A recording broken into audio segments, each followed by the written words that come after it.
Hi, it's Alana with NWA Labor of Love. In my last video, I showed you different ways that you can put pressure on your pelvis to make it open and close in different places during labor to make it easier for baby to pass through.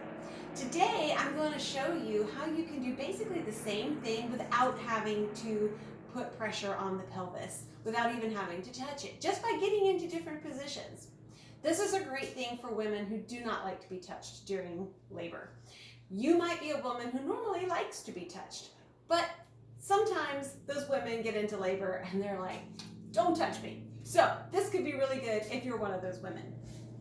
So first of all, I want you to remember what we talked about last time. This is the back part, the sacrum of your pelvis, and this is the coccyx, which is the tailbone. Now, I don't have any super fancy props here, but I want you to pretend that my arm is your spinal cord, because this is the base of the spinal cord. So my arm is the spinal cord, and my fingers are going to be the ligaments and the muscles that attach the spinal cord to the sacrum. Now imagine if my spinal cord tilts forward, and when I say tilts forward, I don't mean from the waist like this. As you can see, it's not doing much to my pelvis if I just bend from the waist.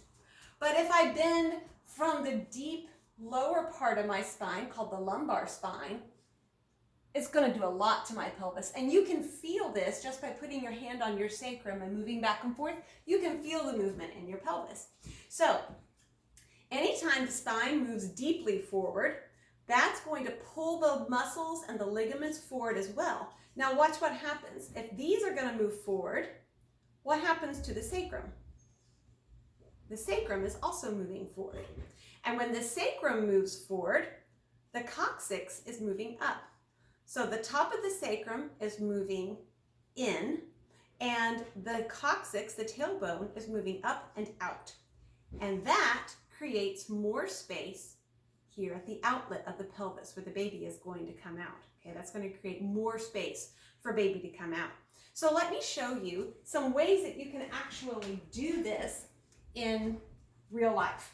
So the first one I'm going to show you is actually not my favorite one, but I'm going to show you because this is what most women do when they're delivering a baby. Most women are on their backs, or at least in a semi-recumbent position. The top of the bed might be tilted up, so they're more like that position. But their legs are going to be pulled up. Either they're holding their legs or their legs are in stirrups. Okay? Now, if you're in a deep bend like this, then you can see how you're pulling your coccyx out. All right? So it's opening up the outlet. So this is where a lot of women end up pushing, like this. Now, this only works if you're not flat on your back. Okay? If you're flat on your back, then your sacrum is stuck. It can't move anywhere because there's a firm mattress or something in the way and it just can't move. So if you're going to do this, you need to make sure you have something soft like a gel foam or something underneath, or that your hips are off the bed enough that your sacrum can still move. My preferred position is in a deep squat, and this is helpful if you have a birth ball. Now my birth ball is a little small, so I would need a pillow here to make this a little more comfortable, but you're just going to lean forward and just rest.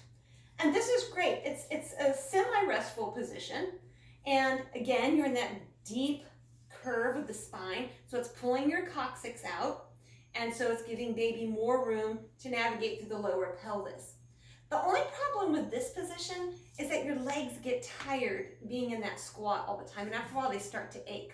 So if you get tired, the third and final position I'll show you is the fetal position, which of course is just pull your legs up on your side, pull your spine into a curve, have a pillow here, and again, that's going to pull. You can feel, if you lie down in this position, you can actually feel the muscles and ligaments being pulled back, and so that's pulling the tailbone up and out of the way.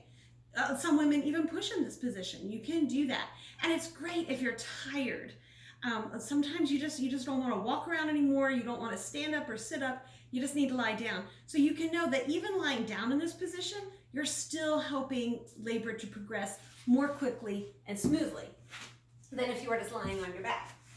Now, the final thing I wanted to point out to you is, remember I said if your ligaments and muscles are tense, that's going to pull the sacrum in, okay? Which is great for the bottom because it opens things down here when you're ready to push. But look what it's doing at the top. The more the sacrum tilts in, and it's not going to tilt this much, I'm just showing you so that it's easier for you to see.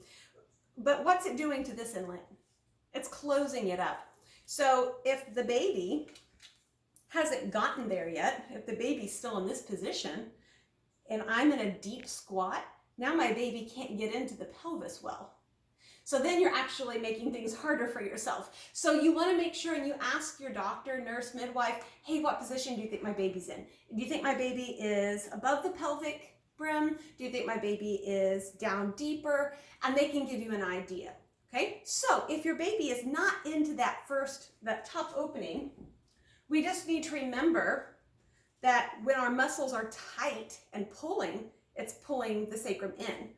So logically, if we relax those muscles, the sacrum is going to go out and make a wider inlet again.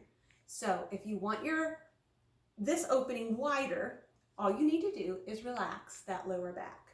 And we'll do another video another time to give you tips on how to do that. All right, thanks for joining me. We'll see you next time.